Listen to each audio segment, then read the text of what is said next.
6단원 준지균 이론과 경합불안정 중에서 경합불안정에 대해서 학습해 보겠습니다.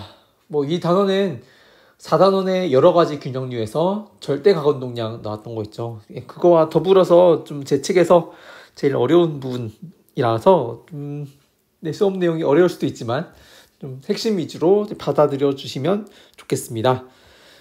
첫 번째로 불안정의 종류입니다. 불안정의 종류는 크게 두 가지로 나눌 수가 있어요. 덩이불안정이랑 파동불안정이 있는데, 덩이불안정에는 우리가 이미 1단원에서 배웠던 정적 불안정이 있고요. 정적 불안정, 그리고 추가적으로 관성 불안정, 그리고 대칭 불안정이 있습니다. 네, 정적 불안정 잘 알죠? 이게 연직에 따라서 온도가 이런 식으로 달라질 때, 고도에 따라 온도가 달라질 때 공기덩이는 건조 단열 감류를 따라 이동하기 때문에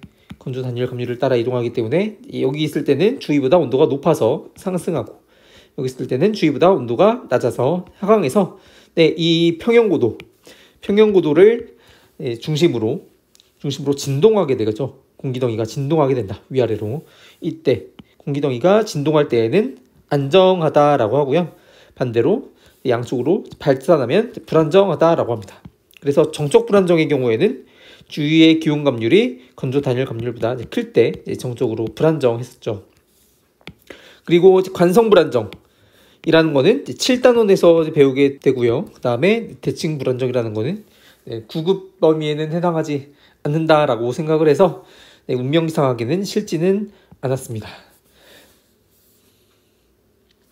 섭동이란 말을 이용해서 불안정의 개념을 설명해 보면, 이 평형고도에 있을 때 공기덩이를 아래쪽으로 이동시킨 경우에 얘는 다시 상승하기 때문에 원래 위치로 돌아오려고 합니다. 그래서 이렇게 원래 위치로 돌아오는 게 안정한 상태이고요. 그리고 반대로 기온 감률이 건조 단열 감률보다 더 클 때에는 여기는 평형고도는 아니죠. 이제 불안정한 상태에서는. 아무튼 여기 있는 공기덩이에 살짝 공기덩이를 상승시키는 섭동을 주었다면, 그 섭동이 점차 증폭되는 방향으로, 그러니까 계속 상승하는 방향으로 공기덩이가 이동하게 되죠. 그러니까 불안정이라는 거는 이 섭동이라는 거를 증폭시키는 방향으로 반응이 진행되는 거다라고 봐주시면 되겠습니다. 다음 파동불안정. 파동불안정에는 수납불안정과 경합불안정이 있어요. 경합불안정. 파동불안정이라는 것은 파동 사이의 상호작용으로 파동의 진폭이 시간에 따라 점차 커지면 불안정하다라고 합니다. 그런데 수납불안정이라 함은 수평방향으로 떨어진 두 파동이 서로 상호작용해가지고 파동의 진폭이 시간에 따라 증가하는 경우를 말하고요. 경합불안정의 경우에는 연직으로 떨어진 파동이 서로 상호작용해서 파동의 진폭이 시간에 따라 점차 커지는 경우를 말합니다. 이렇게 파동불안정의 에너지원, 특히 경합불안정의 에너지원은 가용 위치 에너지인데요. 가용 위치 에너지. 그러니까 가용 위치 에너지에서 운동 에너지로 변하는 게 경합불안정의 에너지원입니다. 이 가용 위치 에너지가 뭐냐라는 거는 바로 뒤에 있는데요. 가용 위치 에너지. 모든 위치 에너지는 운동 에너지로 변할 수가 없고, 그 위치 에너지 중에 일부만이 운동 에너지로 변화될 수가 있습니다. 그래서 가용 위치 에너지란 전체 위치 에너지와 단열 과정에서 질량을 재배치함으로써 이룰 수 있는 최소 전체 위치 에너지와의 차이라고 되어 있는데요. 이게 이제 무슨 말인지 좀 어려워 보이지만 예를 통해서 보면은 좀 간단히 이해를 해볼 수가 있습니다. 벽을 사이에 두고 따뜻한 공기와 찬 공기가 나란히 있는 상태인데, 벽을 없앤다면 찬 공기가 밀도가 높기 때문에 아래쪽으로 가고 따뜻한 공기가 위쪽으로 올라가게 됩니다. 그래서 전체적인 무게중심이 아래쪽을 향하게 돼요. 아래쪽으로 간다. 그래서 마지막 상태에 이르는 경우에는 지금 처음에 위치 에너지에 해당하는 거는 이 정도였는데, 나중 위치 에너지에 해당하는 거는 이 정도죠. 그래서 그 차이에 해당하는 이만큼이 APE, 가용 위치 에너지에 해당합니다. 이만큼이 가용 위치 에너지에 해당한다. 그리고 여기서 운동했다라는 거는 APE에서 KE, 운동 에너지로 전환되었다라고 볼 수가 있는 거죠. 운동했다는 것 자체가 운동 에너지가 있는 상태 또는 운동 에너지로 에너지가 변환된 상태를 의미합니다. 준지균 이층 모형이 있는데 경합 불안정이 언제 존재하는 거냐면 경합 불안정이라 함은 연직 바람 시어가 클 때 발생할 수가 있습니다. 그거를 이제 준지균 이층 모형을 통해서 이제 설명할 수가 있는데요. 준지균 이층 모형에서는 두 개의 층으로 대기를 나눕니다. 그리고 뭐 대기 상단과 대기 하단에서는 상승 속도는 0이라고 두고요. 상승 속도는 0이라고 두고 그 다음에 이 중간 250 헥토파스칼과 750 헥토파스칼에서 어떤 파동이 있다라고 가정을 합니다. 그러니까 파동이 1층 250 헥토파스칼과 3층 750 헥토파스칼에서만 있다라고 가정을 하는 겁니다. 그러면 그리고 1층에서의 바람을 U1, 3층에서의 바람을 U3라고 하면 이런 준지균 2층 모형에 따르면은 U1-U3가 한 8m/s 정도만 되어도 경합 불안정이 일어날 수 있다라고 합니다. 이러한 조건은 지구상에서 충분히 가능한 조건이죠. 충분히 가능한 조건이기 때문에 경합 불안정이 가능하다라는 것을 이 모형을 통해서 얻을 수가 있는 겁니다. 여기서 얘네들은 프사이라고 쓰는데 이렇게 프사이라고 쓰는데 이거는 유선함수를 의미합니다. 유선함수. 근데 유선함수가 뭐냐라는 게 또 뒤에 있는데요. 유선과 유선함수. 유선의 개념은 또 중요합니다. 어떠한 시점에 공간 전체에 대해 유체의 속도에 순간적으로 접하는 곡선이다라는 겁니다. 그래서 유선에 접선을 그으면 어디에서나 유체의 속도 벡터와 평행하다라고 하는데 그러니까 어떤 일기도가 있으면 어떤 여러 개의 지점에서 유체의 속도가 각각 이렇게 된다라고 해봅시다. 그러면 유선이라는 게 이런 식으로 주어져 있다면 지금 이 유선은 각각의 위치에서 유체의 속도에 다 접하고 있는 거죠. 그리고 유선이 빨간색처럼 그려져 있다면 다른 이런 지점에서의 풍향과 풍속도 알 수가 있는 겁니다. 그래서 유선이라는 거는 어떤 특정한 순간에 공간 전체에 있는 유체들의 움직임에 관심이 있을 때 사용할 수가 있습니다. 그리고 유체의 속도 벡터의 방향이 u분의 v이고요. 이 유선의 방향이 dx분의 dy라면 유선에 대한 식은 이런 식으로 나타낼 수가 있겠죠. 그리고 유선함수라는 거는 대기가 비발산일 때 등을 포함해서 이런 식을 만족할 때 u는 마이너스 dy d 프사이, v는 dx d 프사이 이런 식으로 유선함수를 정의할 수가 있습니다. 이렇게 유선함수를 정의했을 때의 장점은 하나의 문자로 흐름을 표현할 수 있다. 는 건데요. 이게 또 하나의 큰 장점이고 그리고 다른 특징은 유선함수는 유선을 따라서 일정하다라는 특징이 있어요.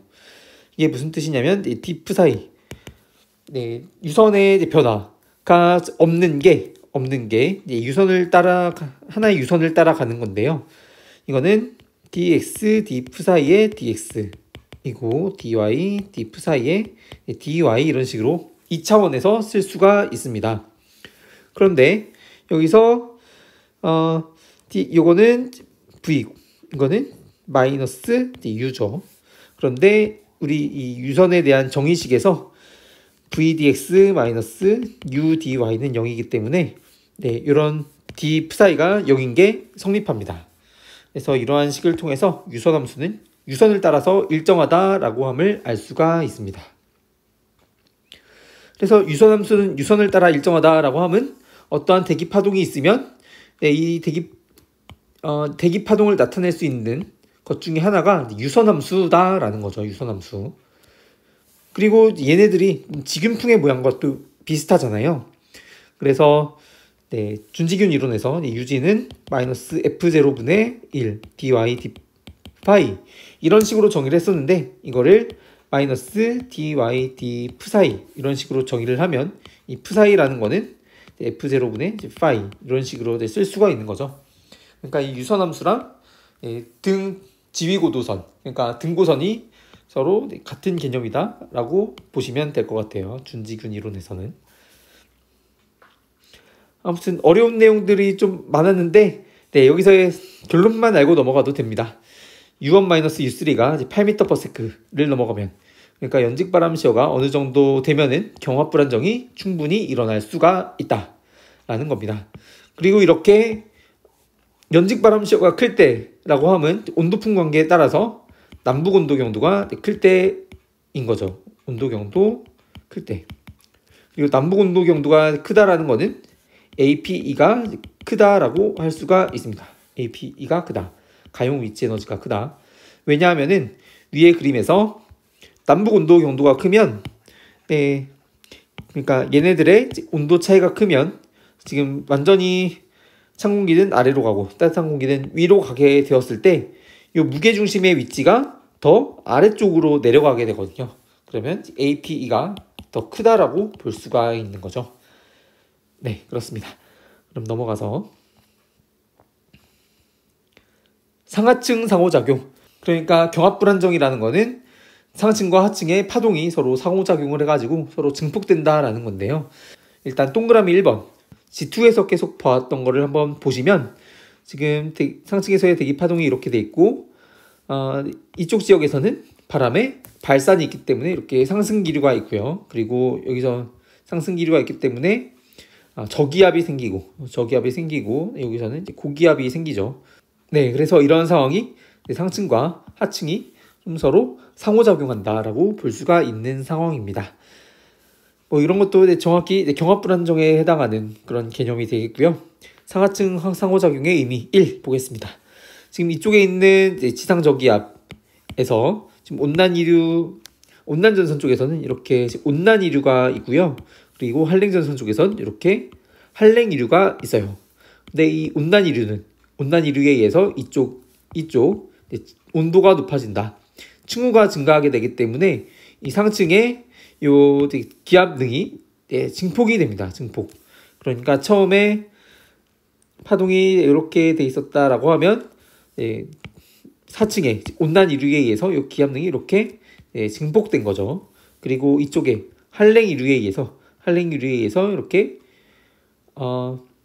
기압 골도 증폭이 될 수가 있습니다. 그러면 이쪽 지역에서 이제 발산이 강화된다. 발산이 이제 강화될 수가 있기 때문에 상승 기류가 강해져서 저기압이 더 강해질 수가 있어요. 저기압이 더 강해지면 저기압 전면에서의 온난이류가 더 강해지고 저기압 후면에서의 한랭이류가 더 강해지기 때문에 상층이 더 증폭이 될 수가 있겠죠. 그래서 얘네들이 상층의 파동과 하층의 온대저기압이 서로 같은 속도로 이동하는 경우에 서로 동시에 같은 속도로 이동하는 경우에 둘이 계속 상호작용하면서 저기압이 계속 발달하고 상층의 파동도 계속적으로 발달할 수가 있습니다. 상하층 상호작용의 의미 두 번째. 네, 이게 좀 어려운 개념인데요. 그래도 한번 설명하고 넘어가도록 하겠습니다. 상층과 하층 시스템의 차이. 상층에서는 주위보다 차가운 쪽이 저기압이 되고요. 하층에서는 주위보다 따뜻한 쪽이 저기압이 됩니다. 이거를 온도풍 균형을 통해서 설명을 해볼 수가 있는데요. 차가운 쪽이라면 북반구에서 온도풍은 따뜻한 쪽을 오른쪽에 두고 불기 때문에 온도풍의 방향이 이런 식이 됩니다. 여기가 이제 따뜻한 쪽이죠. 그리고 하층에서는 온도풍의 방향이 이쪽이 됩니다. 그렇죠. 그런데 상층에 어떤 회전시키는 원인이 있어가지고 하층의 바람은 0이고 상층의 바람이 있을 때 이때 하층이 0이라면 상층은 이 온도풍의 방향을 이제 따라가게 되기 때문에 온도풍이 뭐였죠? 온도풍은 상층 빼기 하층이었죠. 그래서 이게 0이라면 온도풍의 방향을 따라가게 됩니다. 그래서 이때는 상층에서는 반시계 회전이 있게 되고요. 반대로 하층에서는 지금 VT는 VU-VL에서 하층에 회전하게 되는 원인이 있을 때 상층의 바람은 0이고 상층은 0이고 그러면 하층은 온도풍의 방향과 반대가 되어서 반시계 방향이 됩니다. 네, 그래서 이러한 원리 때문에 상층에서는 차가운 쪽을 중심으로 반시계 방향으로 불게 되고요. 하층에서는 따뜻한 것을 중심으로 반시계 방향으로 돌게 됩니다. 네, 그래서 이런 식으로 여기는 한랭골이라고 되어 있는데 정확히는 한랭 기압골 그리고 온난 기압골이라고 봐주시면 좋을 것 같아요. 그래서 한랭 기압골을 중심으로 반시계 방향으로 불고 있고 온난 기압골을 중심으로도 반시계 방향으로 회전하고 있는 모습을 알 수가 있습니다.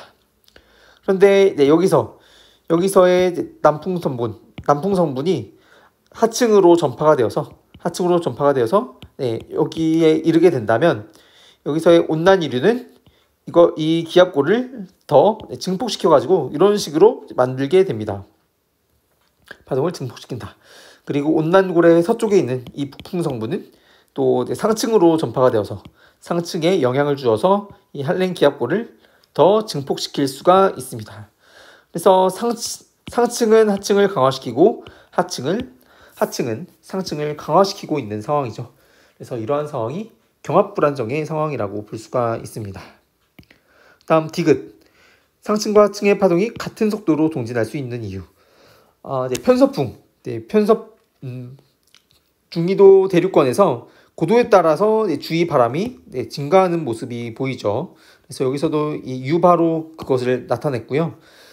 그리고 C라고 쓴 것은 지금 하층에서 먼저 보면 하층에선 여기서 온난이류, 여기서 한랭이류가 있기 때문에 점차 시간에 따라 온난골이 이쪽으로 이동하게 됩니다. 그러니까 파동이 동쪽으로 이동하고 있는 상황인 거죠.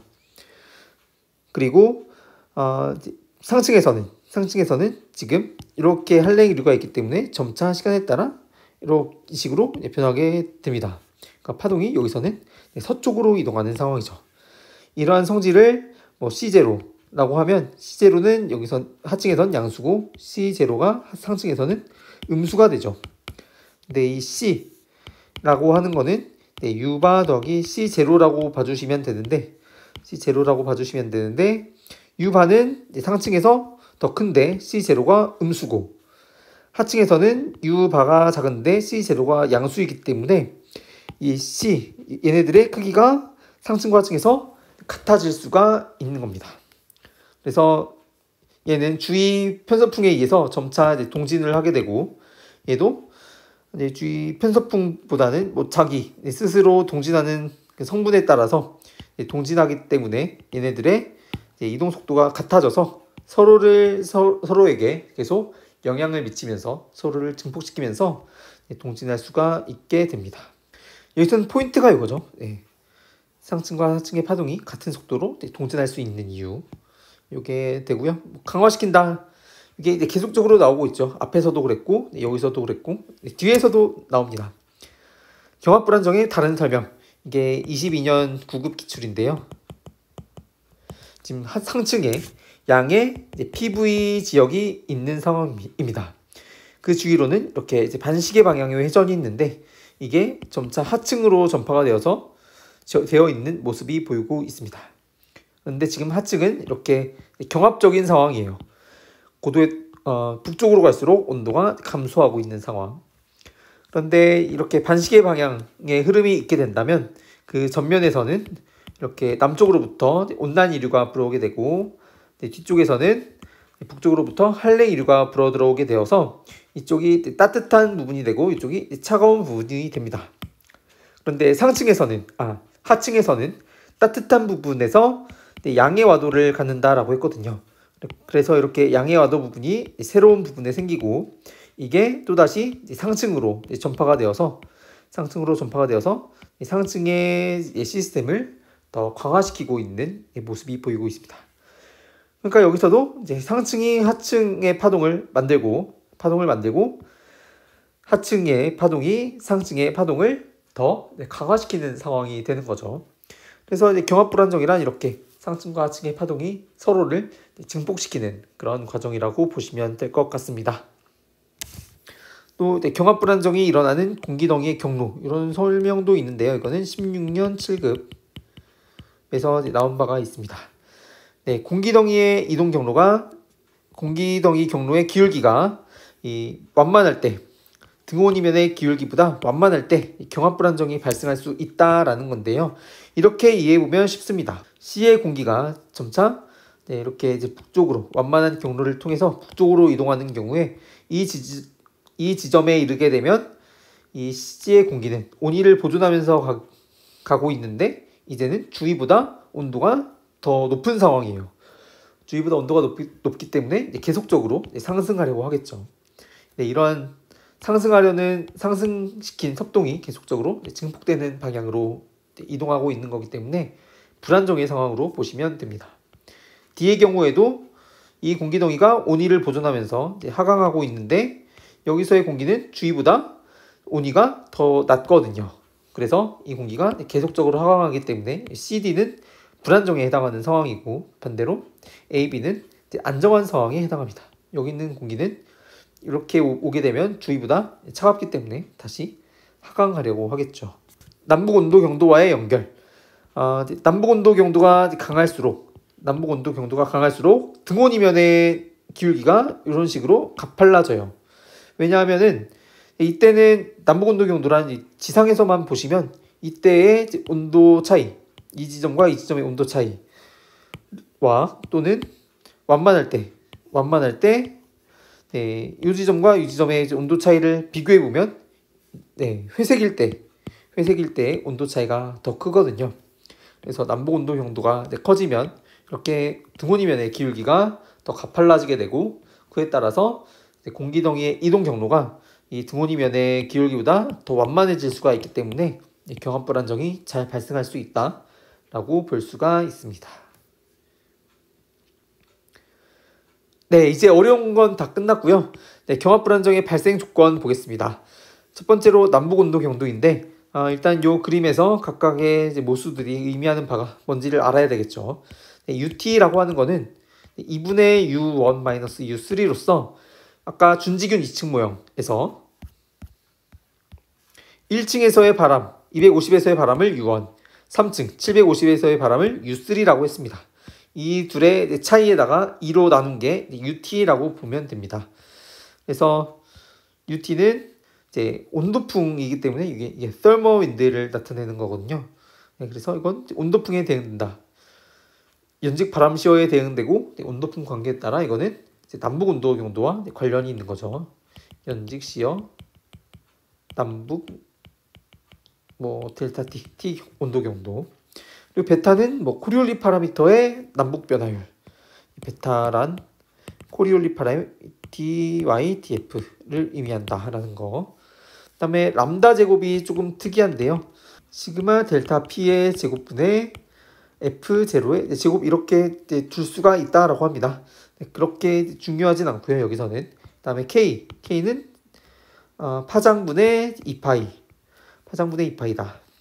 그래서 다시 발생 조건 1번 남북 온도 경도를 보면, 지금 위쪽으로 갈수록 UT가 커지고 연직시어가 커지고 남북 온도 경도가 커지는 거거든요. 그래서 남북 온도 경도가 커질수록 이 불안정의 영역에 잘 들 수가 있다. 그래서 이 불안정의 영역에 든다라는 거는 경합 불안정이 발생할 수 있다라고 봐주시면 좋을 것 같아요. 그래서 남북 온도 경도가 클수록 경합 불안정이 잘 일어날 수가 있다.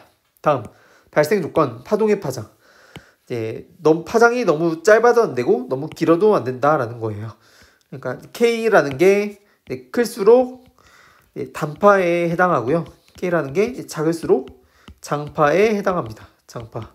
그러니까 L이 클수록, 파장이 클수록 K가 작아지고, L이 작을수록 K가 커지겠죠. 그런데 이제 경합 불안정이라고 하면 파장이 너무 짧아도 안 되고 너무 길어도 안 된다라는 겁니다. 왜냐하면 파장이 너무 짧은 파동은 상하층에 영향을 미치지 못한다라고 하고요.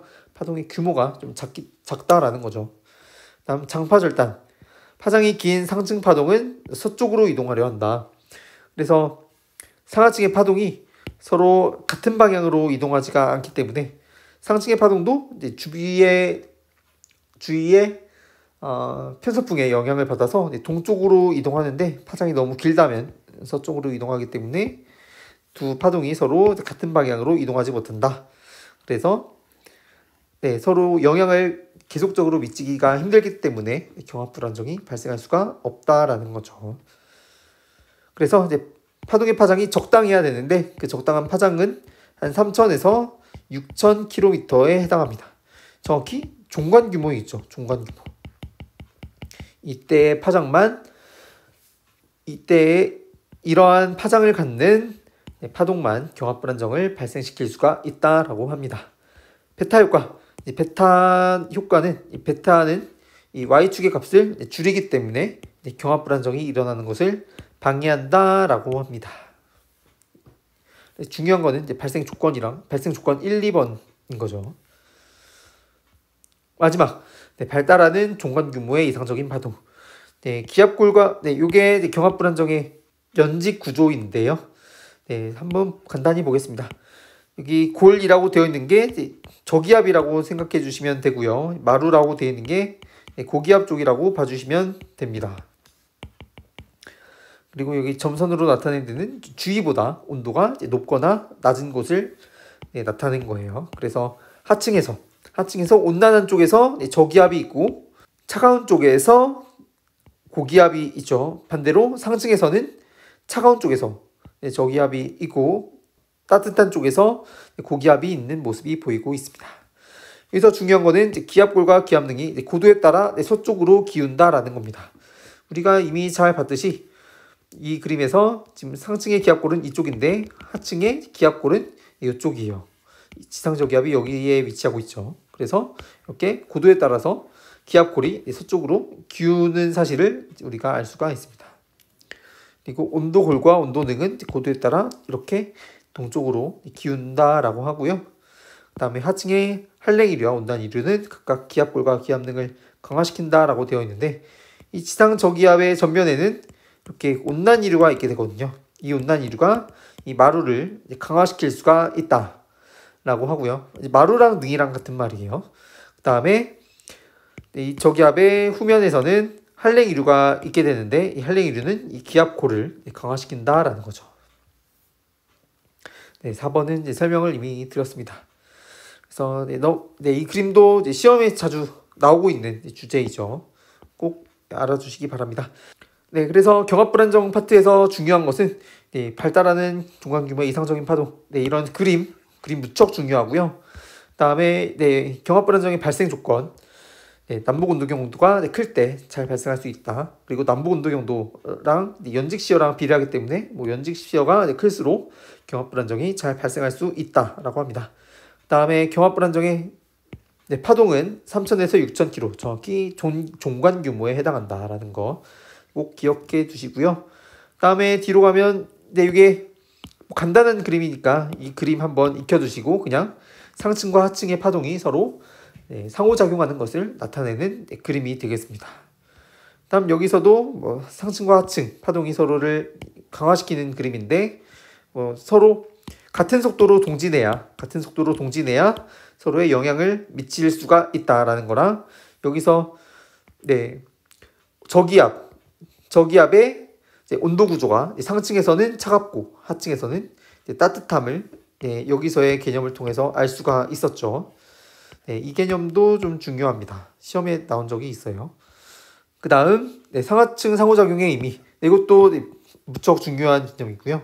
중요한 개념이고 1번은 당연히 G2에 해당하는 내용이기 때문에 잘 아시리라고 생각이 듭니다. 유선과 유선함수. 유선의 개념 꼭 알아두시기 바라고요. 유선이라는 말이 시험 공부하면 많이 나오니까 알아두면 좋겠습니다. 다음 준지균 이층 모형 경합 불안정을 설명하기 위한 그런 설명이었고요. 다음 가용 위치 에너지 매우 중요하죠. 가용 위치 에너지 경합 불안정의 에너지원은 가용 위치 에너지가 운동 에너지로 변하는 거다. 물론 온대적 기압도 마찬가지입니다. 다음 불안정의 종류 덩이 불안정, 파동 불안정이 있다. 각각의 얘들 수납 불안정, 경합 불안정까지 꼭 숙지해 주시기 바랍니다.